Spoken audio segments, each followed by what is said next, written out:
Woo! I put a lot of thought into this because they are hot, hot, hot. Capcom in the year 2026 is really bringing the heat with Resident Evil 9's release, Monster Hunter Stories 3, and now Pragmata, all receiving exceptional scores. Capcom is really on its A game, truly bringing the gaming company to the forefront from the dark days of yesteryear. Not only are one, two, but all three of these recent titles have scored highly, critical, and consumer success and acceptance. They have also sold millions in their respective releases. Now, I will be honest, we don't know true figures of Monster Hunter Story 3, but if you are to believe the discourse and the talk of the town, people are enjoying it.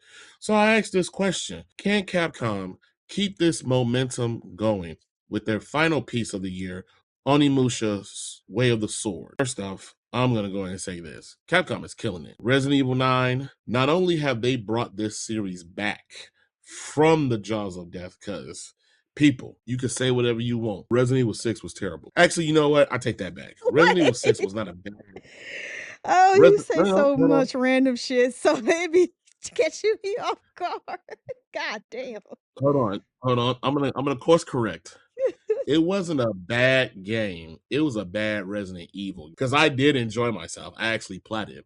I had quite a fun time, and it was co-op. But you had Resident Evil 9. You have their spin-off series, Monster Hunter Stories, turn-based a la Pokemon-esque type of game, which Nintendo has not came at them at all. Wink, wink, nudge, nudge. And then now you have Pragmata, a new IP in a time where devs seem to just be either it's a sequel, a remake, or remaster. Capcom said, no, no, no, we're cooking. We got something new for you. Try this and enjoy. And people are loving it. I am loving it. It is a great game. Now we wait and see if its action adventure title that it is reviving from, I think the PS2 original Xbox era, can do the same thing. And I'm just gonna say, hey, Capcom, you doing it, baby. You're doing it. Trace, how are you taking and your feeling with all Capcom has got going on so early into the year? Because it's only April and we still have so much more 26 to go through. Hey, if you haven't been realizing how successful Capcom has been, they have been a pretty money making machine. I know Capcom doesn't really get the the push. Like, we look at people like Take Two with GTA. It's something like big showy, but Capcom has been quiet. They've just been real consistent.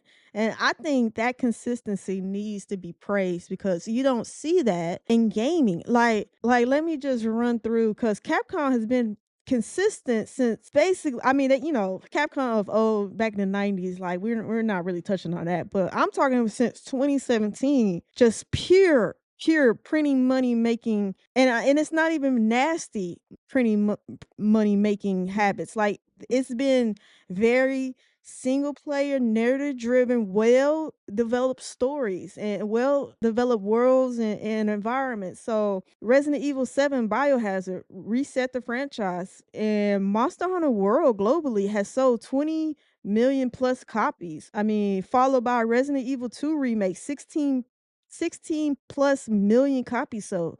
Devil May Cry 5, 11 million copies sold. Street Fighter 6 million sold. Multiple franchise selling north of 10 million plus copies per game consistently. You do not see that. Monster Hunter as a franchise, I didn't even realize how successful Monster Hunter was, but we talking about 100 million plus in the franchise. Like, what? Like, they have been consistently having 10 million plus games sold for the last 12 years. And over those, they've had 12 years of straight growth. So year after year after year after year, their chart is going up in one direction, no downward spiral. Like, that is very unheard of, especially, I think Capcom has doubled down on what's successful, single player, even if they're bringing in different elements, it's so well developed and well positioned, and it's done with a certain level of standard, of care and expectation. So they're not putting bullshit out in the marketplace. Like they're not doing these cash grabs games like how I feel like they're doing with this The Last of Us Part 3. Like I just feel like that's a money grab. Another Uncharted game, I think that's some money grab. Like we don't need another one cuz like I kind of feel like you've drained all the water at the well. But yet here we are with Resident Evil Requiem, and it's one of the most well-regarded Resident Evil games to date. And it sold 5 million copies in like 5 days. Like that success is unheard of. And then Capcom brought Pragmata out just this month.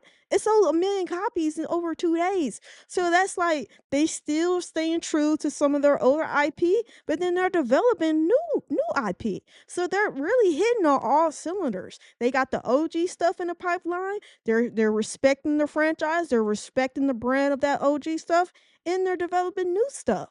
Like so, Capcom ain't missed shit, and honestly, they're kind of regarded in gaming right now that they can't miss. Now, knock on wood. Once you start saying stuff like that, that's when companies start wilding. But Capcom has been very consistent over the last 12 years, and there's been a lot of ups and downs financially over those 12 years. So for them to have multiple games with 10 million plus sold is a very, very high achievement, and they need to be celebrated because Resident Evil fans, they have a certain standard and they have a certain expectation. I know there's a running joke with Resident Evil: no game can sell without Leon or whatever. Forgive me if his name is Leon, the main guy, right? With the main guy with the comb over. His name is Leon, right? In Resident Evil.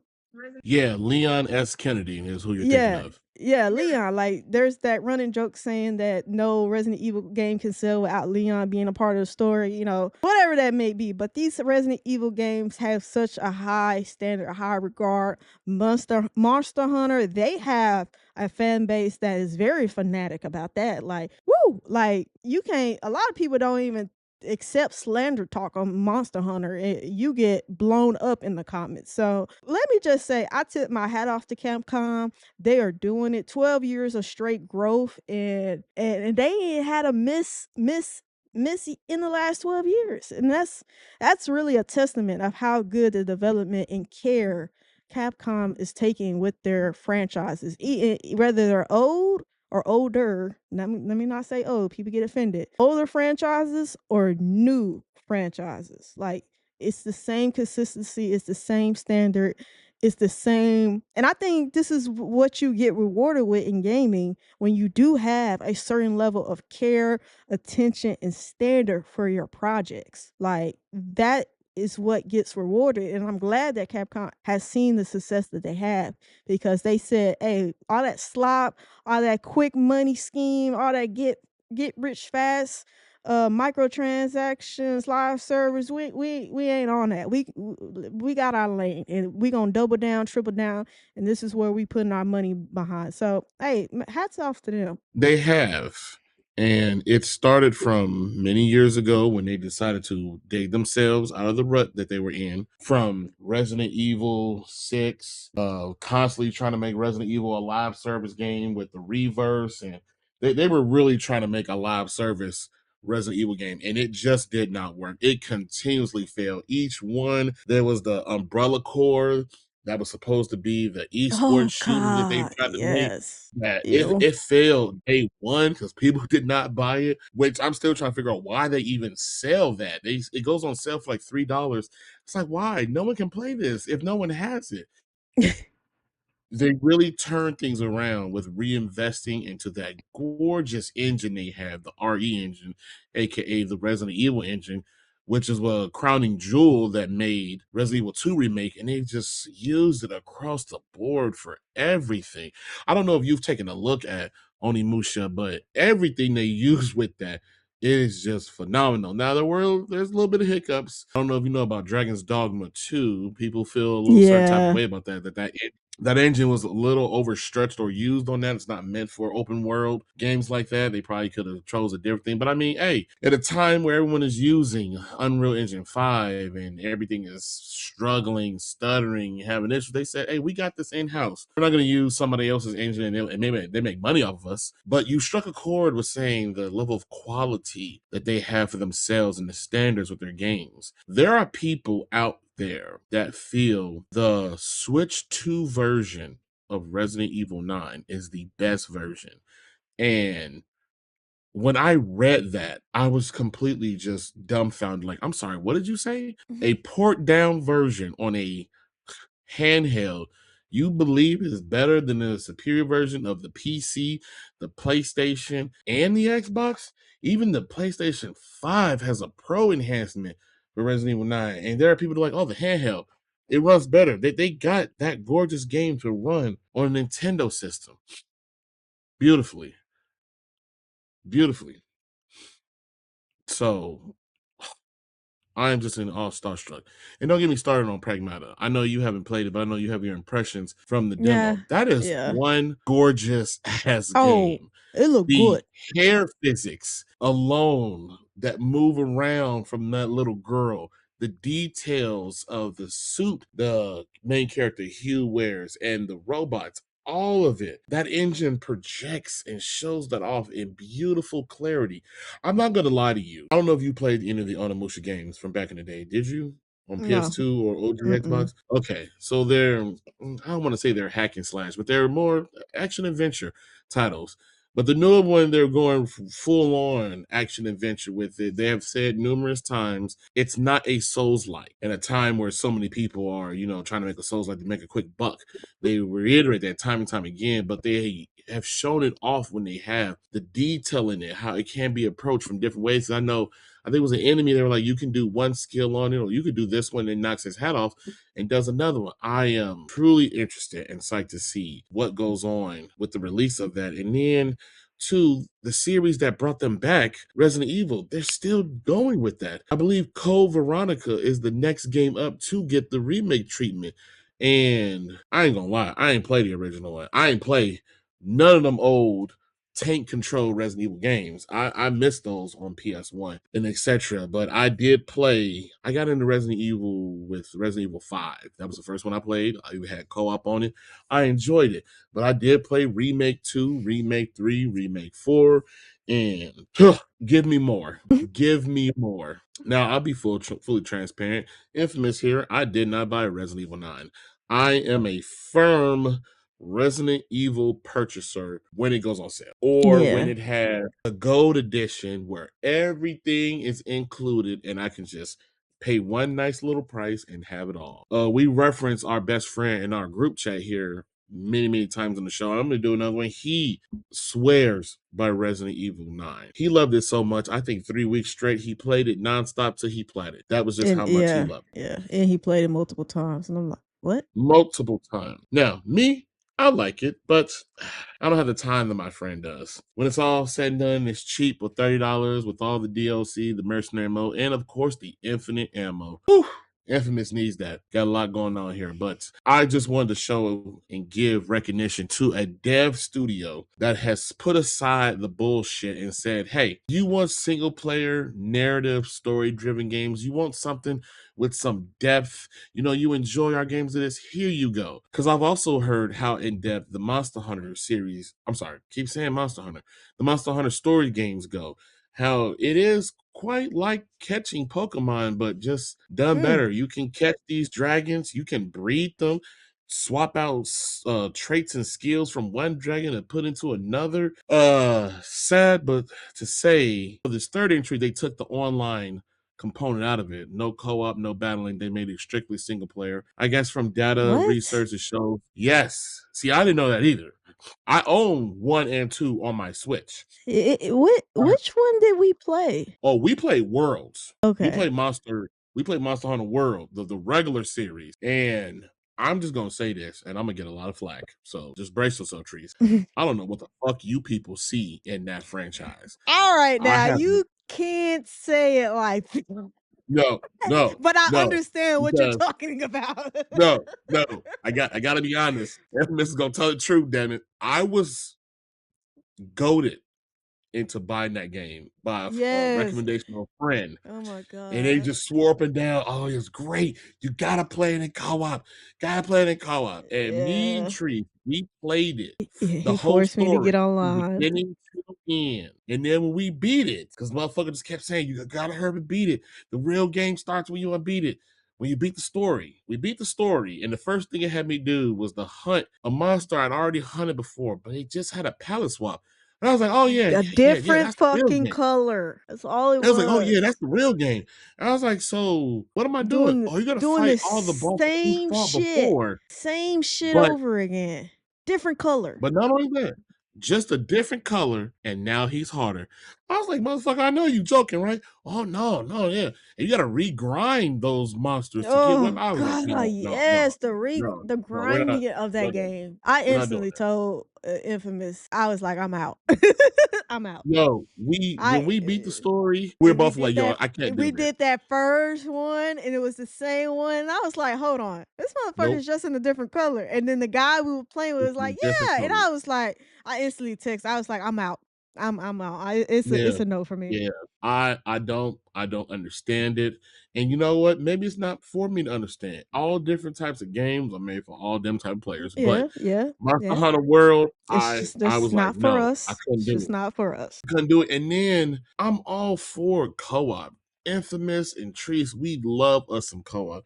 But that fucking game is predicated on you playing co-op. I tried to fight one of the bosses on my own. Now, I'm sure in the comments people would say, motherfucker, you just suck. You're an old man, Infamous. You got a skill issue, boy. You just couldn't handle it. Look here. I have We would solo some Dark Souls bosses. So don't tell me it's a skill issue. But I just could not do it. I'm I telling you, I really could not. yeah. I did not see the I appeal. never went back to once I stopped. Oh, yes. We never did go back. Now, I'm notorious for making my cousin go back to some shit that's old. And yeah, we're gonna replay this. And she would kick and scream. I'm like, come on, quit crying. Yeah, put he put like put that herds tissue me down, in. damn it. Well, let's Yeah. go. And we would go back and play something. But that shit, not even Nah. when they so-called revamped it with the what was it, the ice I world. remember I talked to you. I was like, "Yo, they said they revamped it." And I you was were like, like, nope, "No." Yeah. I no, was like, "Okay, shit. I ain't got to no. worry about playing this shit again." No, no. And then now in current times, they did release a new one. It was Monster Hunter Wilds. Yeah, Wilds. And they need to change that with the W. First Worlds, now Wilds. They need to really fix that Yeah, it's too because confusing. I get them confused. They're way too similar in enunciation. Damn it! But I've heard the newer one. People praised it for its gorgeousness, the graphics. It It did went look open good. I'll world. tell you. It They look it it, good. it does look good. I've watched That's some bosses, but I'm like, man, that shit looks Capcom sexy, games gonna look pretty. If they don't boy. do They nothing they else, they go doing it. But someone told me that the core fan base is upset because they felt like there were too many quality of life, too many concessions. They kind of dumbed it down to make it a little bit easier to get more newcomers in. And Mm, I was like, ooh. I asked around, and some people said they even made it more solo friendly. You can play the game from the story mode from start to finish, and story mode by itself. They really did change it. They added options to where, hey, you want to play solo? Go ahead. Hey, you ain't got friends? Call the AI in. They'll help you. And all those things, they just gnaw at me just bit by bit. But I'm just like, bruh, I play World. I just don't know. I don't know. But hey. the Monster Hunter stories, though, Trace, we're gonna look into this on the Monster Hunter 2 God, part. God. No. I'm just saying because I just want to know as far as what are the online elements of it. When I did watch reviews and I heard people talk about it, it's like, oh yeah, they took that out because I do remember they said you can raise your own creatures and you could battle people like how in Pokemon. And they had some co-op aspect to it. That's all I'm saying. Just check it out, just to see Surprise where it goes. Nintendo ain't sued them like they try to do Power And World. I really want But to get on that, but they know that's a better. different They know topic. better. They Capcom know owe better. money. Capcom got the money. Capcom is Okay. old Japanese money. Listen, all right, try us if you want to. But I think Nintendo needs Capcom more than they need them because shit, aren't all these games on the Switch too? Is Yeah, Pragmata on Switch? yeah, Pragmata is on Switch too. Resident yeah, Evil 9 and Monster Hunter Stories. I think yeah. Onimusha is the only one that's not coming to the Switch too. And what do you So think about that game? Because I know our friend in the group chat was like praising it or something. praising what? Pragmata? The way of the sword. Well, he Oh, praised Pragmata too. so I played the old ones, and they are a relic of their time. I'm not gonna try to sugarcoat it. I am old, they are old. But the first time they showed it off and they showed the gameplay, it looks good. It looks promising. It looked nice. But as we have talked about, trailers are designed to look To nice. sell you, yeah. To sell you on something. Let's do a quick story time here, people. Me and my cousin, we've talked about this. How many of you all have gone to a fucking movie based off of a trailer that you saw, and then you don't even think about it till way after you saw the movie and you're reflecting on it? Yo, that shit you saw in the trailer wasn't even in the fucking film. That one explosion that did this and that scene with the chick, or that wasn't even in the movie. or they put all the good scenes in the trailer and the 2-hour movie shit. Yeah, oh yeah, or that. Now I can say from my own experience, it looked good, but I would really hope, as they did with Pragmata, they do a nice little demo for Onimusha and let people get a feel for it, let people play it, because majority of gamers right now, they will not remember this series. They'll be like, Onimusha, what the hell is that? Oh, this is the old game? What, when did this come out? Oh yeah, this is on PS2. That's so ancient ago. Damn. That's over 20 years ago. Yeah. But to me, it seems like it'll be up my alley. It'll be up our friend's alley. Is You're this co-op? pessimistic. No, this is straight single player. Ooh. Almost everything they're doing is like straight single. That's what I said. Even with the Monster Hunter, they took that out. I don't know why. I don't because see the only thing I can think of is that it wasn't utilized to its fullest potential, and it was like, why put it in here and it's not used? But if I remember correctly, the original Monster Hunter Stories was on a 3DS. And then Monster Hunter Stories 2, that was on Switch. I don't know if that came out. That did come out on PlayStation. It did. But I don't know if it came out day and date. A lot of shit Capcom gives Nintendo, it's on Nintendo for like a time limit. And then it goes everywhere else, just like Hades 2 and a Mhm. bunch of things because the Switch is hot. So they Mhm. capitalized on that money. So they probably was not utilized to its fullest, but they was like, yo, people didn't play it, get rid of it. Why utilize resources on it? So I get that. But all in all, baby, Capcom is on a hot fire streak. Hey, Yeah. keep doing what you're doing. 12 years straight of growth? That's unheard of right now in gaming. Especially with all the quote unquote microeconomic struggles Ah! that's going on. Please. But let us know in the comments how you all think or feel about Capcom. You think they're doing as hot as we said, or like, hey, it could have just be a fluke, timing, pricing, etc. 12 Like, years of comment, flukes? subscribe, Shit. share those thoughts. And that's it for this video of Are You Not Entertained podcast. Thanks for hanging out with us. Don't forget to like, comment, subscribe, and hit that bell so you'll never miss our next hot take. Until next time, Are You Not Entertained?